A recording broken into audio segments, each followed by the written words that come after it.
Happy freaking Monday. Turn those cameras on and start warming up those fingers. Drop in the chat. What's your intention for today? What is the big thing that you need to have move or shift in your universe? And as you're doing that, of course, drop down your wins. Let's hear what's going on. We want to know everything big that's going on so we can also match that energy, drive even more to you. Guys, I'm joined today by Carson Tejan. What's up, guys? I'm totally pumped to be here. It's Monday. It's time to get that energy, get that body moving. Everybody put your arms out, move around a little bit. When you move around, you start cranking that energy. It is a thing of biology that when you move your body, you feel better. Ever notice when you hit the gym that you feel better? And that's how we want to start this Monday. I know that as the camera flipped to me, there was a, on all of your Zooms, you heard a wah, wah, wah. Chris isn't here with us today. We're stuck with this dude. Well, I apologize for that, but guys, I'm every bit as good as Chris Crone. Just saying that here right now, dropping that. Don't tell Chris that I said that, though. Controversy. The chat is going crazy. Are they going crazy? Drop one in the chat if you think Carson can bring the heat just as much as Chris Crone. Oh my gosh, I'll be I bold. can't believe I'm doing this. There's actually ones coming through. I'm totally flattered. We did have everybody leave the meeting though. There's no one left. There's no, I can see it here. Oh. Super stoked. Ryan, dude, it's Monday. What? There's amazing things going on in this world. What do we got? What's happening? It's the best day of the week. I'm excited to see as people start dropping those wins here. I know for our company, we finished up a big new initiative last week with the challenge, which was pretty cool, figuring out new ways to optimize, iterate. Always fun to see the Chris Crone team, to see Chris going through that process themselves, figuring out how do we tweak things. Of course, we are also, a week back, I guess, from Millions, which was an awesome event. Again, a completely different focus than we've done before. So it's awesome to see Chris and the team figuring out as well, how do we optimize, how do we iterate, how do we continue to figure out what it is that the people need and bring it to them. So that's been pretty awesome. We have 2 comments so far. Go get him, Carson. Yeah. And Carson is cool. Yes, I appreciate it, guys. Respect. We got some amazing people on with us today. We've got Sandy, we got Kashan Razban there with us with his camera on driving. You be careful on that road, but appreciate having you here. Don Effinger is with us as always, ready to rock and roll. We got Danae, we got Justin, we got John, also regular. Seeing you every Monday puts a smile on my face, John. We got Russell, we got Gary, we got Brent Higby. What's up, Brent? We got John Fusano. We got Brent's Fathom note taker. What would we do without Brent's Fathom note taker? Always Ryan? showing up. Yep. It's amazing. We got Ron, we got Jeremy, we got Joshua, we got Michael, we got Tasha, we got Chris, and so many more. Cindy, what's up? Alton, what's up? Stacy, what's up? Murph, what's up? Adam Cope, what's up? Idaho, brother. Idaho pride. Okay. Did we already announce new guest? We got some new faces? Yeah, we got some new people. I'd love to shout them out. All right, new to Financial Genius and hopefully here on the call. I don't know if there's a way to really quickly, with those digital reactions, like raise a hand, lower hand, raise a hand, lower hand, for those new members, like, what's up? Let me see if I can do it. Yeah, good luck with that. All right, shout out to our new members that are joining us today. We've got Calls Clayton, Allison Valladolid, hope I'm saying those right, Sean Palena, Lou Colon. We've got Matthew Decker, Kimberly Montoya, Amrinder Sahota, and Richard Phillips II. And of course, we've got some people, special guests joining us for the 27X Challenge. And want to welcome you all as well. Hope you had a great experience with Chris this last week. It's good times. New people, new faces. We can co-create this baby together. Yes, that was a weird metaphor. Okay, guys, it's welcome to Financial Genius, the place where we focus on helping you develop multiple streams of income, truthfully, to get rich. And I just want to know, how many of you would like to be making more money than you currently are? Drop drop dollar signs in the chat. If this is you, if you'd like to be making more money than you currently are, drop some dollar signs in the chat. How's it? From where I'm sitting, it's flowing, Ryan. The chat has never flowed so hard. Truth be told, Financial Genius is all about that. And most people who are making a lot of money, they're typically not doing it from one single source of revenue. In fact, we're taught all our lives to diversify your investments, but you should also be diversifying your revenue streams. And so the goal is to have many multiple revenue streams, and that's how you really build wealth. So yeah, for those just joining us, welcome to Financial Genius. That's what this is all about. We bring on guests. We talk about all kinds of things that have to do with increasing that financial stream into your life. Not everything's going to be for you, but we feel an obligation to present to you all the different ways that people are out there making money, right? So we may talk about real estate one week, talk about fix and flip one week, then we pivot, and we had a guy on a few weeks ago talking, Tay Sweat, he was talking about stocks and investing, day trading type of stuff, which is a way that people make money. Now you might say, hey, I don't want to day trade. I thought Chris was a real estate guy. No, Chris is a multiple streams of income guy, and he's sharing all of that knowledge with all of you. So if you're new on here, just know that we're presenting many options. Maybe some of them will resonate with you, maybe some won't, but the idea is to be totally aware of all the ways that you can be investing and making money out there. Last week we talked sales with Jeremy Miner, and sales is huge. If you have to get a job and that's the way that you're wanting to make money is by having that job, sales reps tend to be the highest paid individuals in any company, right? You're gonna have execs, and then you're gonna have sales reps, and often the sales reps make more money than the execs if they know how to bring home the bacon. So we talked about all about that last week, and it was huge. Yeah, so we're going to hit multiple ways of bringing in money. And again, I'm just curious. I want you to drop a number in the chat of how many different streams of income you currently have. And then Ryan, if there's any other wins coming through, I'd love to hit those. Yeah, well, you're dropping those streams of income in the chat. We did have some great wins that came in. Let's see. Gage said, my win for this week is that I will be going on vacation. Gage is definitely a hard worker. It's hard to get that guy to disengage. So if I see Disengage. you- Oh, see what I you did there? didn't. You did It's it. Monday, baby. Let's go. I'll be here all week. So having him take vacation is super huge. I love that. Alton said his win for this week is becoming the new partner liaison for Chris's Real Estate Partners. Awesome to have you, Alton. Welcome. Welcome to the real estate team. Jeremy said signed up as a partner this weekend. Awesome. Welcome, welcome. Glad to have you, Jeremy. And how about this win from Tasha? Maintained 70 pounds down for over a month and moving into the next phase of weight loss and muscle gain for self-improvement, which is incredible. And then Tyler is saying, my win for this week was starting a software company. So there's some things moving. Guys, really cool things are happening. You were with a group of people that are movers and shakers and making things happen. Also, health tends to be a reoccurring topic up on Financial Genius because it turns out that it's really hard to make money and get after it and be motivated to move and shake if you aren't taking care of your body. And the more you work out, the more you bring energy into your life, the more you're going to be able to do multiple streams of income. And check this one. Don slipped one in. He said, I made as much money this year already as I made all of last year. Jeez, it's only April, April baby. 22nd. Yes. Okay, what numbers did we have come in, Ryan? We're running the gamut. Let's see. Brent said 3. JC said 4. Michael at 2. On the other side, I saw, let's see, Big Boy's Garage, 16. So on the high end there. Adam said 6. John's got 4. So we're running the gamut. Yeah, so lots of millionaires and billionaires have between 7 and 11 streams of income is kind of the target that you're going for. And as most of us learned during 2020, during COVID, the reason for that is that streams of income can change and shift and sometimes dry up at the drop of a hat. And those who rode through COVID really, really well tended to have multiple ways that they were able to make money, because if there's one thing that is certain about the economy, if there's one thing that's certain about this green earth that we live on, it's change, that things change up.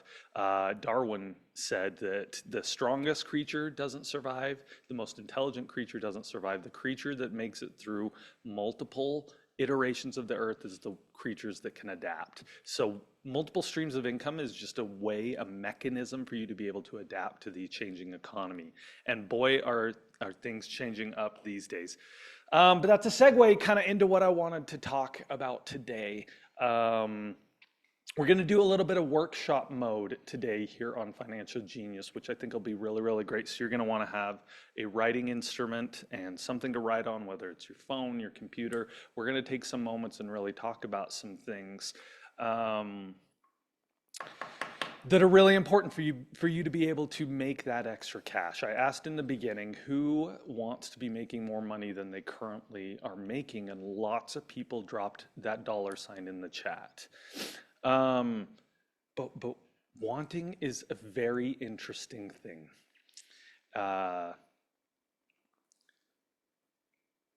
Chris Crone is a very powerful wanter. And let me give some context to this. There's two types of people in this world. There are wanters and needers, okay? And it's a lens through which you view the world. A needer says, I have to put food on the table, ergo, I have to have a day job. I have to work a W-2, and often I'm doing something that I don't enjoy doing because I need that money to survive, right? I need to put a roof over my head. I need to provide for my family. A wanter approaches it very different. There's an energy behind needing, and there's an energy behind wanting. And let's be straight up honest. Wanters in this day and age are sort of shamed in society. You know this because of how people talk about people who have a lot of material possessions. They're dirty, they're rotten, they're stinky.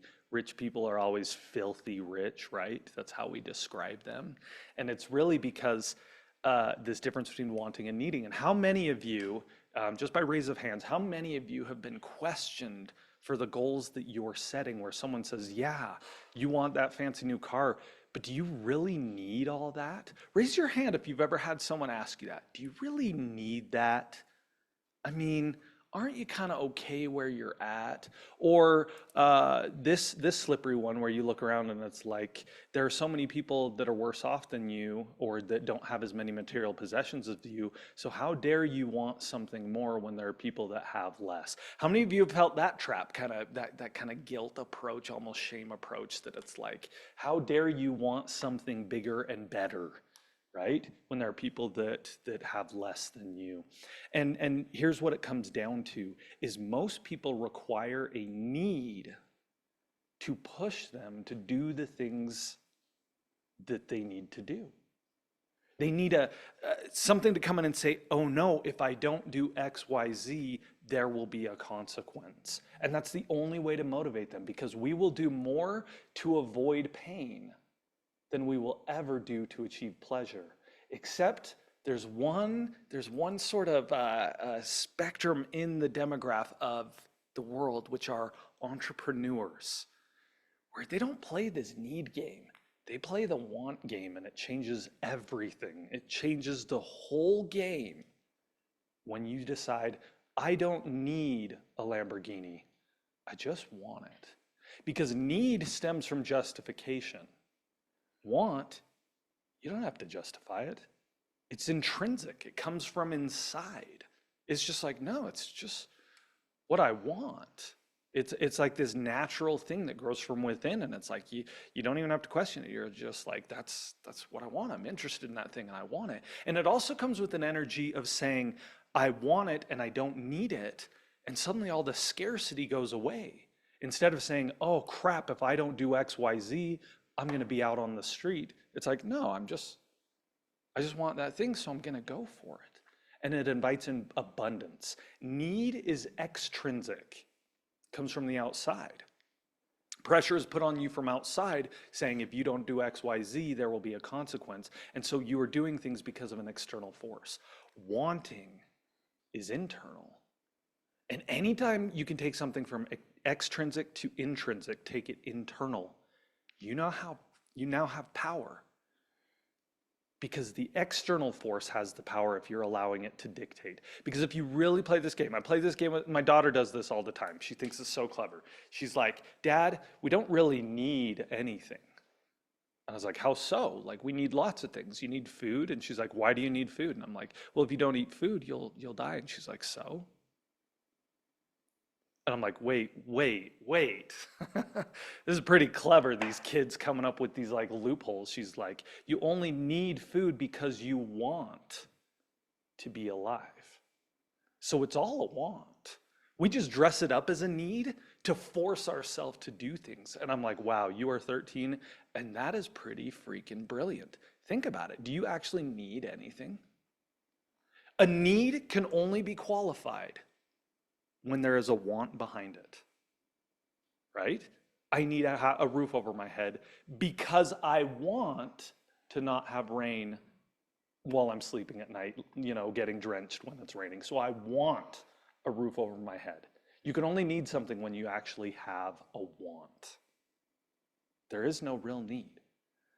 And the energy behind it is so different when you say, I don't need to make $1 million. I just want it. I'm going to go after it. Because it also says if it's not a need, if it's a want, and you don't achieve it yet, there's no energy of beating yourself up or being mad at yourself about it because you're like, I don't need it. I just want it. And so I'm gonna play the game and I'm gonna figure out how to get it because I want it. Not because of some crazy consequences that's gonna happen if I don't achieve X, Y, Z. Is this hitting? Are we catching on to this? Yeah, we got insight level 100, says JC. Tyler added, that's deep. It's interesting because I do see so often the things that when I talk to people who are doing game plans and whatnot, the things a lot of times that people are saying that they want are actually things that they need. Talk to me about that, Ryan. Yeah, from the energy that they're putting behind it, it's something that they need. And so sometimes it's interesting that you talked about the scarcity and abundance component, because sometimes that could be actually a great way to identify if it's something that you need or if it's something that you want, based on the type of energy that you're bringing to it. Because again, I'll talk to people. Talked to a great couple a couple weeks ago, and they were mentioning just connecting and whatnot. And through COVID, they'd picked up a few extra pounds, right? And so as we're chatting, they're like, "Man, we both know we need to lose 20 pounds, but we can't figure it out. We can't make a single inch of progress towards that goal," which is shocking because we've been healthy our whole entire lives. And so I had that opportunity to share. I can tell you why it is you're not making any progress on that, because the energy that you're using to approach that is that need and scarce energy. And the scarcity component is tricky because scarcity will masquerade as abundance because you'll think you have this plethora of options to take advantage of, right? If we were to sit down and say, how many ways, this group right here in 30 seconds, all the ways that you could lose 20 pounds in the next quarter, we'd come up with 100 ways. There's tons of options to do that, right? So we think that we're in abundance because of all those options, but it's actually the other way. It's all those options that make the scarce resource of being able to know which path to take. So once you switch, say for example, that it wasn't that they needed to lose 20 pounds, but that they wanted to run an ultra marathon, something that was big and huge. There's only a couple things that they can do to hit that kind of a goal. They're going to leapfrog that 20-pound weight loss, right? Without even thinking twice about it. When they're approaching it from that abundance energy, saying, I want this thing, and it's possible because all things are in that abundant state. So it's okay for me to want this crazy thing, and I can do it. You have very few options to hit that goal, but you leapfrog all of the other things. So it's tricky because a lot of times I think that's what comes up. We're saying, oh my gosh, I have all these different options, all these different paths I could take. It must be abundance. But it's actually, right, scarcity masquerading as abundance. Well, and so before we go to workshop mode, that was beautiful, Ryan. And a number of comments came through the chat of someone, I think, did I see Jason Wilson said, I think you just explained my life. Truly, what you decide is the goal will determine your path. And so often I see people not understanding this. And I teach to our managers, and we've actually got a few clients that have been joining it as well. I teach a thing called Business Boot Camp, and the very first lesson of Business Boot Camp is what's the goal? Because a lot of times we assume the goal, but we don't dictate what it is. But the goal would determine the steps to get there. And it seems obvious, but if I say the goal is to get from, I'm standing in the middle of America, I'm in Missouri, and I say the goal is to get to San Francisco, or if I say the goal is to get to New York, it changes everything. But a lot of times we just assume, society has kind of created that map where we assume we know what the goal is. I find this very funny in January when people are setting their, what do we call them? New Year's resolutions. New Year's resolutions. People will often set the activity as the goal. And I'm like, what are you doing? That's not a goal. They're like, my goal is to go to the gym 4 times a week. And I'm like, that's not a goal. Here's how I can tell you that's not actually a goal. Because if that was my goal, go to the gym 4 times a week, I could get up 2 p.m. in the afternoon, drive to the gym, walk inside, check it off, and walk out. I've achieved that goal. And everybody'd say, no, that's not achieving the goal. I wanted to work out. And I'm like, no, you didn't say that. You said the goal was to go to the gym. They're like, okay, my goal is to work out. And I'm like, why? What is it you're really after? A goal should be a result, not an activity. And that's why I think entrepreneurs have such a big advantage, because money is a great way to measure value. It's a great way to measure a result. And when you're pushing towards money, you usually have a number in your mind. And that number will dictate the activities that you take, the steps that you take to move towards that goal. And in fact, we're going to amp it up one more, and we're going to talk a little bit now about the 10X principle. And the idea is this: most people are looking for incremental growth because it's something you can wrap your mind around, right? 2X. It's like, okay, I made $50,000 last year. This year, I'm going to go for like 80,000 this year. Which would be huge. It'd be a good most of jump, us, yeah. right? How many ways are there to go from 50,000 to 80,000? How many ways are there to 2X your growth? Just double, right? Drop them in the chat. If you need an extra $30,000 earned this year, how many different ways are there for you to do that? Right? You could take a second job, you could take a night job, you could start a business, you could do a little side hustle, you could do, what is everybody doing now? They stopped drop shipping, now everybody's like recording Audible and trying to make money that way. Have you seen those ads? Be the narrator for audiobooks and you can make money. You could invest, you could start doing wholesaling, right? GoFundMe, viral GoFundMe. video. Oh yeah. I Viral mean, video. You could, like, there are an infinite number of ways that you could go from 50K to 100K, 2X your results, right? So let's go a little bit deeper. How many ways are there to go 10X? To jump from 50K a year to what's 50 times 10? I don't do math on Mondays. I don't either. Let me drop it in the chat, guys. I'm not like, Chris is so freaking good at doing math in his head, and boy, it isn't me. I rely on calculators and spreadsheets. 50K times 10, 500,000. Should have known that. That was easy. 500,000. What would you have to do to go from 50K a year to 500,000 in 1 year? How many ways could you get there in your life where you're at right now? For most of us, there's maybe 1 or 2 options, right? If you're going 10X, you really are zeroing in on 1 or 2 options of how to get there, because so many of these options just get removed. You're like, the moment your want is really, really big, which is what 10Xing is. It's taking your want and saying, I'm going really, really big. The number of ways to get there become few. And it's a benefit, and I don't think most of us recognize it, but it is a benefit because most of us would have to start by saying, I don't know how. And the reason I'm emphasizing that so much is because you're the problem. The mere assumption that you know how to get what you want is the very thing keeping you from getting what you want. Let me say that again. The assumption that you know how to get what you want is the very thing keeping you from getting it. Because if you knew how to get it, you'd already have it.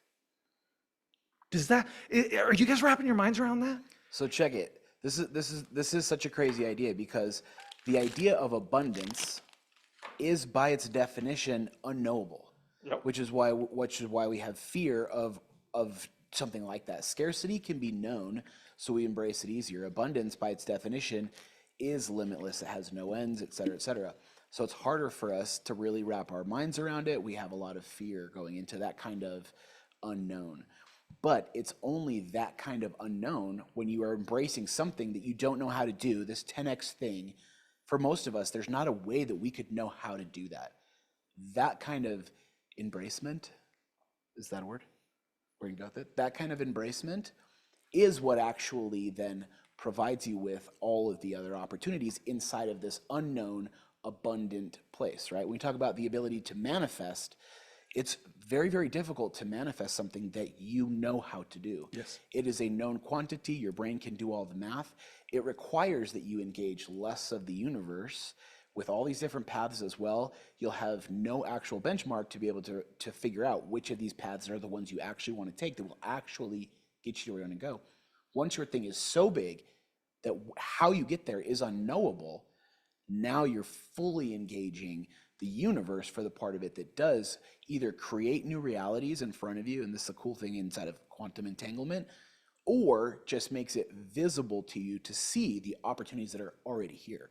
But it's only when you actually go to a place that is unknowable that you fully embrace that abundant mindset, truly abundant. Because again, most of the time we are wasting our time and energy because we think we know what we want, but it's actually what we need. And then we don't have the ability to separate the scarcity and the abundance mindset. So I have to do a huge shout out. It was beautiful, Ryan. I love when you start talking quantum mechanics to me. It's just like, wow, blows my mind. Lou Collins says, that is why I'm here. Do not know how to do this myself. Neither does my CPA, my financial planner, or anyone in my circle, because look at their results. People come to Chris because he has a result. And he can show it to you. I just walked through his 40,000 square foot addition on his home, and it's pure insanity. He's living a life that most people don't get to live. And you want to be learning from the people that have the results you want, because they've clearly figured something out that you haven't. And it's beautiful. The biggest danger to you is you saying, I got this, I know how to do it. Because that's the moment at which all learning stops. And if you had it, if you knew how to do it, you'd already have the result. Can I share a story? What's that? Can I share a story? Last on thing, this? Yeah. this is akin to taking advice from someone who's not healthy and they're trying to tell you how to get healthy. Only in this scenario, you are the person trying to tell you how to get healthy. If you haven't done it, then you clearly don't know. You may think you do, but you really don't. And I think that's one of the big problems with the financial game is there's a lot of people running around claiming to know how to do things because they've read a few things, or they've heard a few things, or in their mind, they're like, well, this makes sense. But until you get the result, you don't know. Ryan. Yeah, so I inadvertently kind of stumbled on this principle when I was going through this health journey with Chris. And I didn't understand what he was doing. But a lot of the questions that we get, I'm sure here in the chat, as well as just in our conversations, we're obsessed with this idea of how, right? And this is why it's troublesome to get something like 10x results, because when you spend all your time in the how, in that known quantity, you really can't ever find those actual paths, right? So we get obsessed with this how. When we started the health journey and Chris sat down and invited Casey and I to lose 100 pounds in a year, like I've been fascinated with that initial goal for a long time. Why not just 20 pounds or 30 pounds, right? And I'm sure some of you have heard me tell this story before, but that's Christmas card worthy, right? Jack worked really hard. He lost 20 pounds this year. It's such a big deal. We put it in our Christmas cards. So why 100 pounds? That's kind of insane. But even more interesting is that on that first day, that kickoff day, Chris gave Casey and I an extra invitation. He says, you want to do this the easy way or the hard way? The easy way is actually to lose 100 pounds in 8 months. The harder way is to lose that in the full year. And again, like why is this the way that he is approaching this concept for us? And so as I was going through that process, I think I'm actually on camera a few times saying that health journey, right, losing 100 pounds was one of the easiest things that I'd ever done. And I didn't understand why that was until I stumbled into this concept and was able to connect the dots. To lose 20 pounds in a year, There are quite a few ways to do that. And imagine how I would have showed up at the gym the next day to lose 20 pounds in a year, right? But to lose 100 pounds in 8 months, there are very, very, very few ways to do that. And then imagine what my next morning, right? Day number one looked like at the gym. And so the paths to 100 pounds, especially inside of 8 months, was being almost like religious about the breakthrough and mindset training we were doing with Chris, the exercise component, and the nutrition.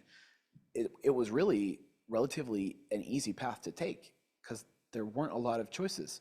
You either do the meal plan or you don't. You either exercise or you don't, right? You do a breakthrough or you don't. It was very, very, very like yes or no. And so there was no wasting of times or wasting time in looking at, oh, I did this thing for 2 weeks. I don't really think it's working. I'm going to try this other in an infinite buffet of possibilities. I'm going to try this other thing for 2 weeks. I don't really feel like it's making any progress. I'm going to try something else.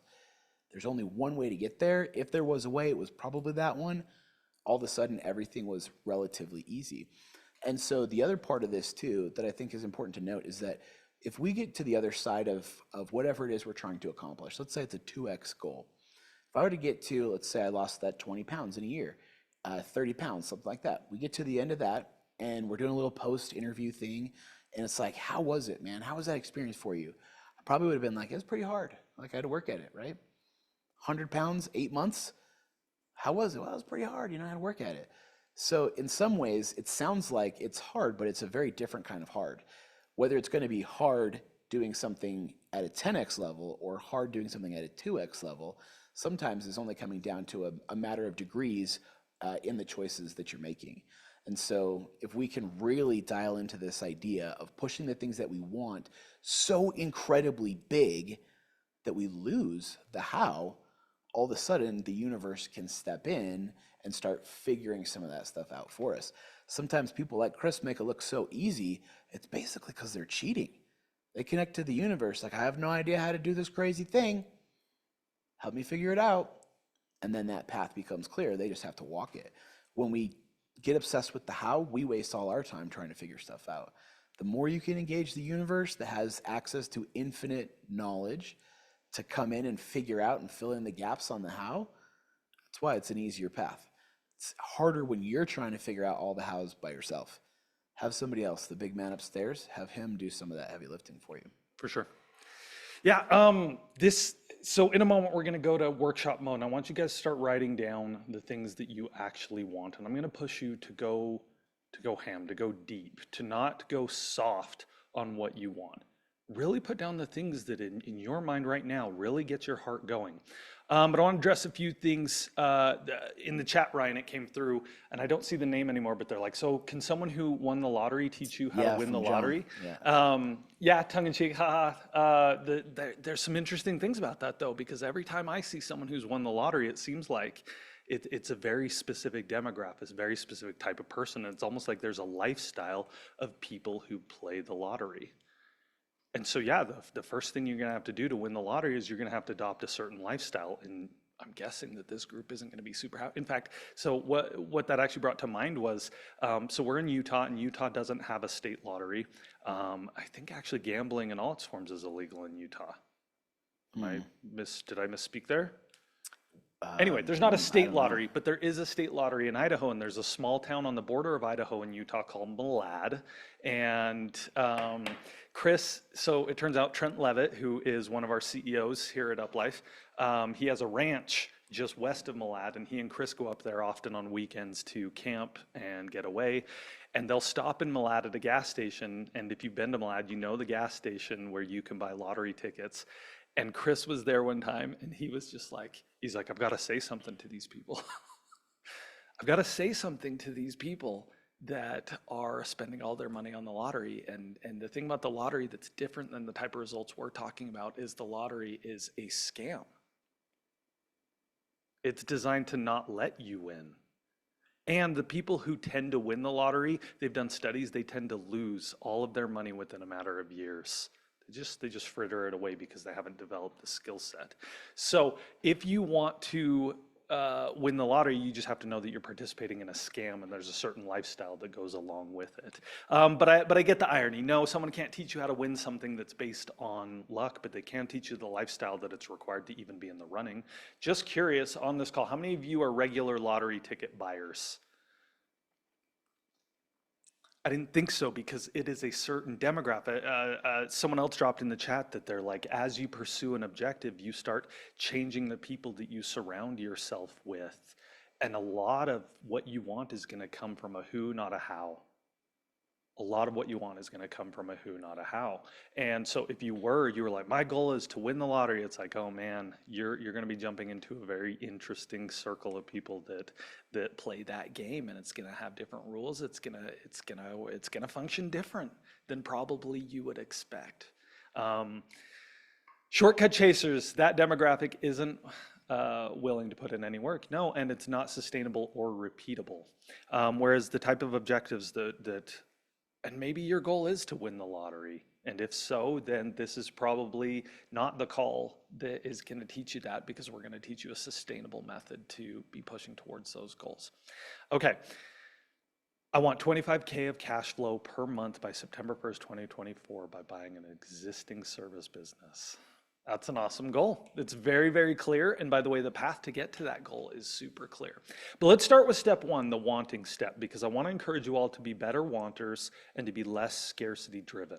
And so we're going to take a couple minutes here and give you the time to sit and think about what you actually want. And I want you to write down what you want. And I want you to not judge it at first. Allow yourself to just bubble up with all the natural things that you truly desire. You don't have to drop it in the chat yet. I'm going to get some tunes going here, and we're going to take just a couple minutes to allow you guys to think about it. Let's actually, what time is it? 12:37. We're going to put 8 minutes on the clock, and we're going to allow you guys to just think about, what do you want? And just write down everything: in health, your wealth, your relationships, your personal abilities, all of it. Without judging it. Without judging it, just Infinite allow resources. the truth to come out on the page. What is your heart actually desire? Because another beautiful thing about wanting is it can change with time, and that's okay. Okay, so I'm getting the music going. 8 minutes on the clock. Let's go.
All right, not nearly enough time to actually go through and really dig deep on everything that you want.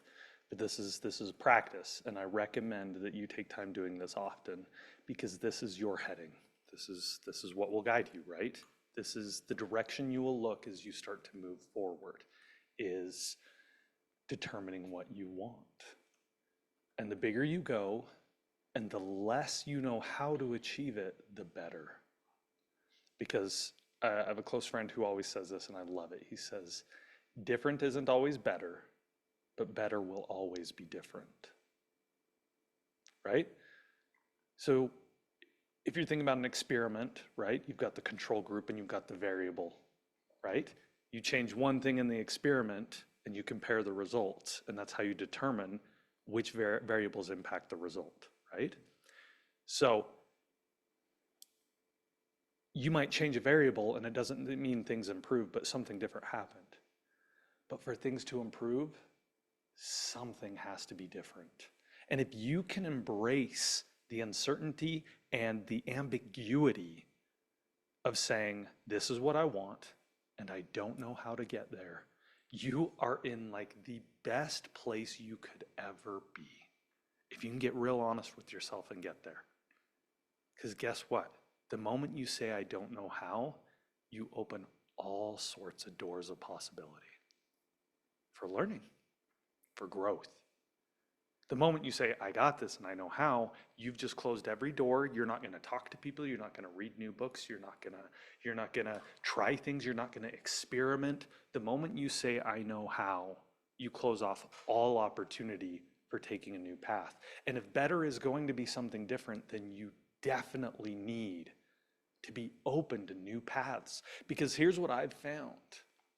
And Ryan, I'm coming to you on this. I want to validate this. When you've been doing something one way for so long, when you try something new, it will often feel wrong. And that feeling is often what keeps you from going down the right path.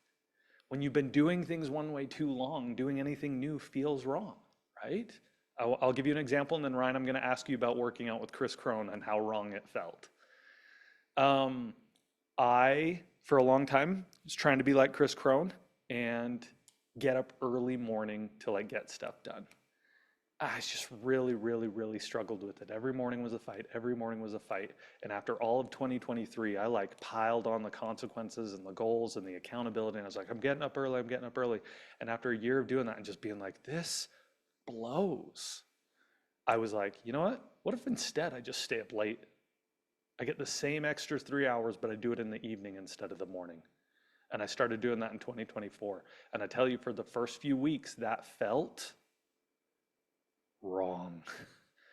It's like everybody I know says, get up early, and this feels wrong because I'm doing something different than I've ever done.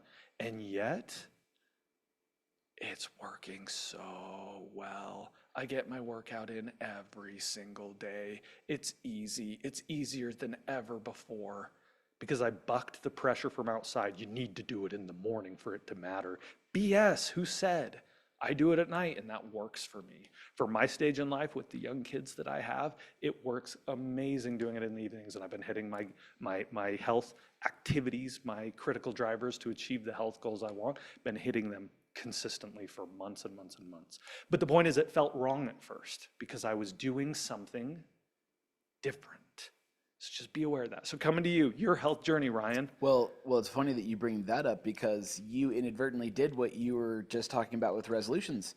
You set your goal around the critical driver. Right, some arbitrary activity. Not achieving the things, right? So, well, and it reminds me as well of my 11-year-old who's parted his hair a specific way, and it's just not the right way. And my wife agrees with me on this, and so we start parting his hair, right? It's like a ½ inch to the side, and that is all we hear from him. Like, it feels so weird, it feels terrible, he can't do it. Sometimes when we want a part in a different place, it can feel weird.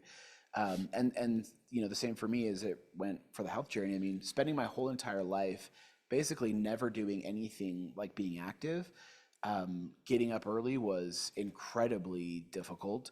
I'd always told myself I wasn't a morning person. I lamented the fact that I wasn't a morning person. If only I could have been born with that DNA.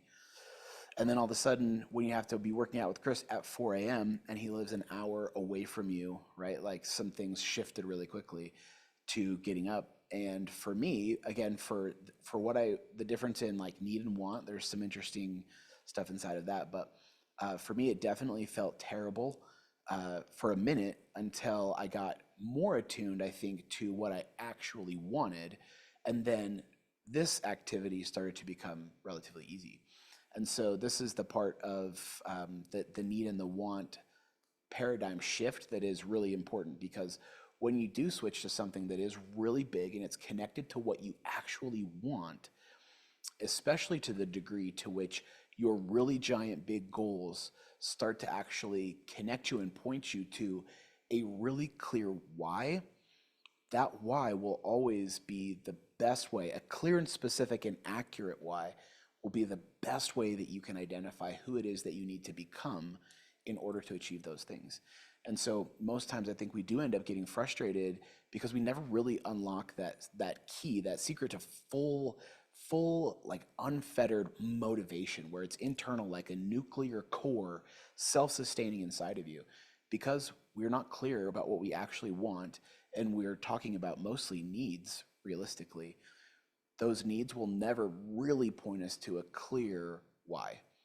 It'll be fuzzy and it won't be actually connected to who it is that we need to become. And so the bigger that these goals go, as long as they're genuinely connected to what you want, what you truly want, that will start to give you a completely different kind of clarity about why, which then will tell you who it is that you need to become. And for me, that was something that shifted. This thing, there was a couple of things that I'd wanted, and I'd almost like never even voiced them because they were impossible. And then all of a sudden, right, as some of these things switched, the process, right, the path to walk, getting up at 4 a.m. wasn't easy or hard. It was just the path to what I wanted. So the motivation was very, very different, right? And that's the part that in what I'm saying that it was like the easiest thing that I'd ever done, because I didn't have to have that type of motivation to get up and like want to be a morning person, because I started to understand just the very tiniest little bit for the first time in my life of who I actually needed to become, that was connected to like why I'm here and what my purpose might be. The smallest little shift of that made me lose 100 pounds. Like imagine if we could really actually get clear on this want, it would fundamentally shift everything that you think about what your why is. And then your purpose gets unlocked, and that motivation paints a completely different type of path for you to walk to who you need to become. Love it. So we're going to use the last few minutes here for you guys to drop in the chat. Just everybody drop one big thing that came from that brainstorm, and hopefully something that maybe surprised you or even intimidated you to admit that you want it. Go ahead and start dropping that in the chat. While we're doing that, Ryan, I want to know something though. There's a video of you working out with Chris Crone. You run outside, you flop on the grass, and I think you said you feel like you're dying. Yeah, probably. And I want to know something. Do you think you could have ever gotten to that level of a workout on your own? I mean, probably not, right? You have to have an outside perspective, a coach, a mentor, somebody who's done something that's potentially exponentially bigger than what you've done to really push you, right, to seeing something so incredibly big inside of your potential. Yes. And in that case, what's funny is just how incredibly small it was. I mean, that was just lunges. We did like 20 lunges, and I was about ready to On the die. ground. And I'm out on the grass, and I'm like, I don't know, right? But then Chris comes in and starts to key into a couple of these really important principles. And the first one of them, the first of like all these mindset hacks that he shared over the course of that project, was that words and thoughts are things and they have power. And so the very first step was to actually speak the thing that I wanted, right? I feel great. I feel fine. Where in that moment, it wasn't necessarily true. And so when we get so obsessed with the how, it's going to engage that part of your brain that does have the infinite possibility for analysis paralysis to say, yeah, but how? But how? I don't know how the math works. Blah, blah, blah. And I'm intentionally, by the way, on this call avoiding that because I know that 90% of you, as you've written down the things you want, your mind instantly goes to how and starts building in ideas of how you want to achieve it. And I'm intentionally not going there. In fact, on today's call, we're out of time. We're not going there. I'm going to pose a different question. So I'm going to share a story. I saw this awesome video on Instagram. There is a pro skateboarder who goes to skate parks and he'll just talk to kids who are trying new tricks and give them pointers. And there's a really, really cool video where this kid, he's like 9 and he's trying to do this like varial flip on a half pipe. And this video shows him and the guy's like, he's like, when you are in the air, he's like, you keep lunging your board away because you're trying to land, you're trying to put the board where you're gonna be when you land on it. And he's like, don't do that. Keep it under your feet because you're reaching for it out here. And you watch this whole exchange. So the kid goes and tries again and the guy's like, you're still doing it some. You're reaching for that board, which means you'll never land on it. He's like, pull it in closer to you, pull it in closer to you. And the moment the kid does it, he does this flip with the skateboard, pulls the board in close and lands it. This 9-year-old. And it's like, holy crap. But here's what's amazing about that story. It's called a feedback loop. It's someone that can say, hey, you were actually so close to achieving your goal, but you're doing one thing wrong that's effing up your result and you can't see it. And that's why we need feedback loops. So rather than say, how do I achieve these wants? Here's what I'm going to leave you with. I want you guys to take a couple minutes now, and maybe if you have time tonight to sit down and continue asking it. Now that you have the things that you know you want, what types of feedback loops will you need in order to achieve it? A feedback loop is usually going to come in the form of a person.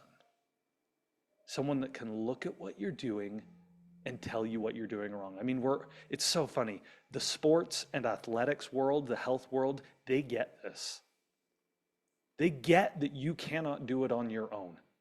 Every sporting team has a coach. Most sporting teams have multiple coaches, right? It's typically someone older, someone who's done the thing, that have played the sport for years, and so they can actually coach the team, right? Or if you're just looking at building lean muscle mass or losing weight, you get a personal trainer, someone from the outside that can give you feedback on what you're doing. Ryan, your experience with Chris, the reason that Chris was able to push you harder than you can push yourself is because he's an outside perspective who knows what it actually takes to get there. He's a feedback loop. And it becomes easy because it's like, all you got to do is what they say. Instead of trying to crack the code on your own and figure out what it looks like, you need a feedback loop on what activity you're doing and whether or not it's working. Now, if you spent more time looking for feedback loops and less time trying to figure out how to do it on your own, you would get further faster. Okay, so I'm going to leave that with you. We're at the top of the hour. I want to hear a couple of the wants, Ryan, that people have in the chat of things they admitted they want that kind of blows them away. And this is your assignment, guys. I want you to sit down and say, where can I go to get a feedback loop to be able to actually achieve these things that I want? Which, by the way, you're already on one place that is fabulous. Here on Financial Genius, this is meant to be a feedback loop where we challenge the way you look at wealth, where we challenge your approach to investing. And Chris Crone is an amazing person to give you that feedback loop because he looks around and he's like, man, people do it wrong a lot of the time. And he can give that feedback loop. But as you get more specific in what you want to broaden the number of feedback loops that you get. By the way, one amazing feedback loop that my friend, and you all probably know him, Dan Fairbanks, he's one of our CEOs. He's also a member of the Investor Club, a partner. He's on. Dan has been using the app called Intro. It's an app you can get on your phone, and you pay to get in the airspace of people who have big results. So check it out. It's called Intro. Dan made a really close friend on Intro, a guy that's built a number of apps that are similar to the things that Dan's trying to pursue. And what an amazing source of information to get that feedback loop so much quicker. Okay, Ryan, last thing we'll do, I want to hear some of the wants people have. Yep, and this will actually be a great way to round off because there are a couple of things that can make the exercise that you've recommended more effective. And not to say that some of these aren't, because I want to challenge and push a little of these. Not that, for what is put in the chat is just this little snapshot, so there could be extra Deeper. context here. Yep, for sure. But for example, let's see here. Jeremy said, I want financial success and freedom to travel as much as I can and give my kids experiences while they're young. And so the idea here is that this is typically that first level inclination that we have. What do you want? And we can describe this thing. But keep pushing at it, because the question is like, well, what does financial success look like? Right? And it's like, well, it's $10,000 a month, or it's $60,000 a month. It's whatever that number is. But why is it that number? Is that the number that honestly, like, you think that you need, right? The number that a financial planner mentioned once, or you were watching a webinar or an infomercial and they mentioned this one number, and that's the number that you think you need? Because again, a lot of times we're missing this idea of really getting what we actually want. And so the exercise for this, it's an easy way to start figuring some of this out when you start actually putting numbers to the things. So in this case, Jeremy was just mentioning again, in this broad, just quick snapshot text, I want financial success. What does that look like? Define it with all of the numbers, your best guesses, right? Right, because a lot of times we think that's obvious. Well, it's like financial success means I'm rich. Guys, money is so relative. Or I need 500 grand a month, but why is it 500 grand? Right. Right? Why 500 grand?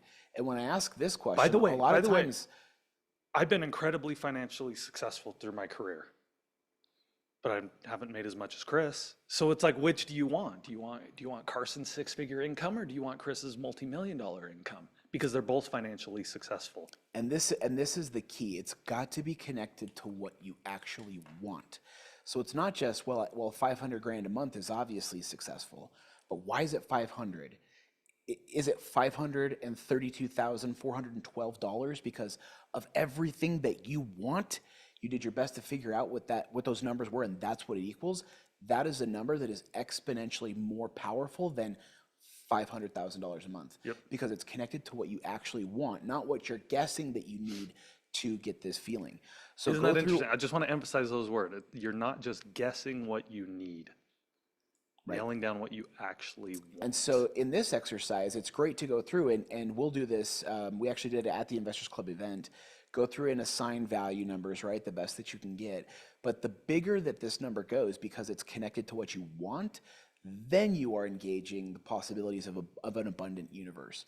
As long as you're just listing things that you want, or they're general or not specific, or you're listing things that you want, but they're not really what you truly want, they're these needs masquerading as wants, this exercise will be only a fraction as powerful.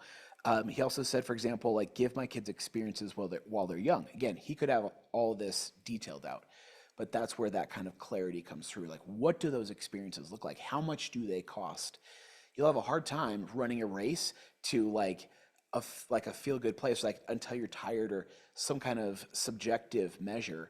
You'll run that race very differently when you need, right, for these specific dozen experiences before your last kid turns 12 on this specific calendar date. Now you have an actual finish line to chase towards.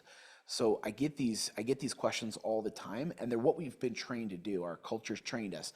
I need $12 million in my portfolio. I need $72 million.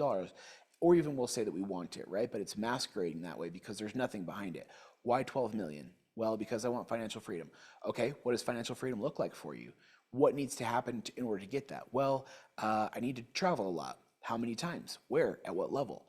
And that kind of clarity is the difference between an exponentially different outcome, right? It's a matter of degrees.